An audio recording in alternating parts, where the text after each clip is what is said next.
મિત્રો, આજે ખરેખર દુઃખદ ઘટના ઉપર જ્યારે જશ્ન મનાવાતું હોય ત્યારે ખરેખર આપણા ગુજરાત માટે, ગુજરાતીઓ માટે એક શરમજનક વાત છે.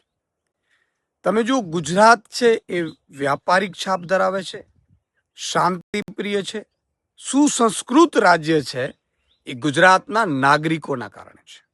પણ બેફામ બન્યા રાજકારણીઓ રાજનીતિ ભૂલી ગયા, લોકનીતિ ભૂલી ગયા અને બધી નીતિઓને હવે ભૂલીને જાણે બિનહરીફ કરાવવાની હોડ લાગી હોય અને મીઠા મોઢા કરાવતા હોય. એ ખરેખર લોકતંત્રની હત્યા ઉપર એક મજાક સમાન ઉજવણી છે. ભાજપે ઉજવણી કરી છે કે 700 લોકો અમારા બિનહરીફ થયા અને ઇતિહાસમાં પહેલી વખત થયું. ને એનો અર્થ થયો કે તમે ચૂંટણી લડવા લાયક નહોતા રહ્યા. ત્યાં તમને લોકો ઘૂસવા દે, તમે લોકોના મત અધિકાર છીનવ્યા છે અને એની ઉજવણી કરો છો, મીઠા મોઢા કરાવો છો અને તમારી ઐતિહાસિક ઘટના ગણાવો છો. શરમ આવી જોઈએ, શરમ. આજે અત્યારે ફોર્મો પાછા ખેંચાયા છે, કેટલાય ઓડિયો રેકોર્ડિંગ આવ્યા, કેટલાય વાયરલ થયા છે, કેટલાય લોકોએ વિડીયો બનાવ્યા છે. એ જોતા એવું થાય છે કે કોઈને લોભ આપ્યું, કોઈને પ્રલોભન આપ્યું, કોઈને લાલચ આપી, કોઈને અપહરણ કર્યા, કોઈને પોલીસથી ધમકાવીને કરાવડાવ્યા. આ બધી વસ્તુઓ હું એવું કહું છું કે લોકતંત્ર માટે અને આપણા ગુજરાતીઓ માટે લાલ બત્તી સમાન છે.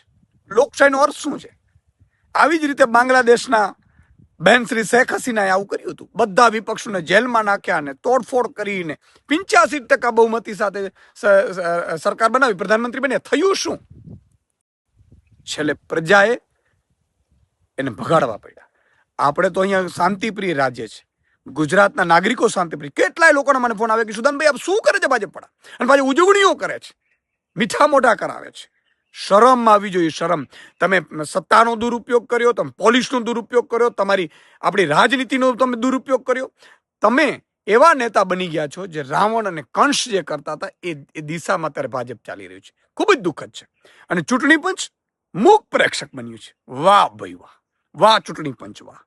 તમારી ફરજ એ હોય, શેષામ સાહેબને યાદ કરો. તમે આ ચૂંટણી પંચમાં એનો ઇતિહાસમાં નામ લખાણું છે.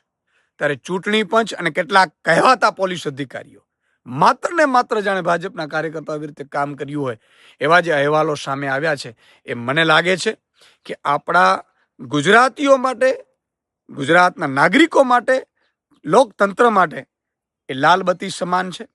આજે આપણે લોકતંત્રની હત્યા થઈ છે અને એમાં ઉજવણી ન હોય, પણ ગુજરાતની જનતા બધું જાણે છે. જેને જેને ચૂંટણીનો અધિકાર છીનવ્યો છે એ લોકો જાણે છે. અને હવે જે ચૂંટણી આવવાની છે એમાં પણ ગુજરાતની જનતા પોતાનો મત આપશે એવું મને પૂરો વિશ્વાસ છે.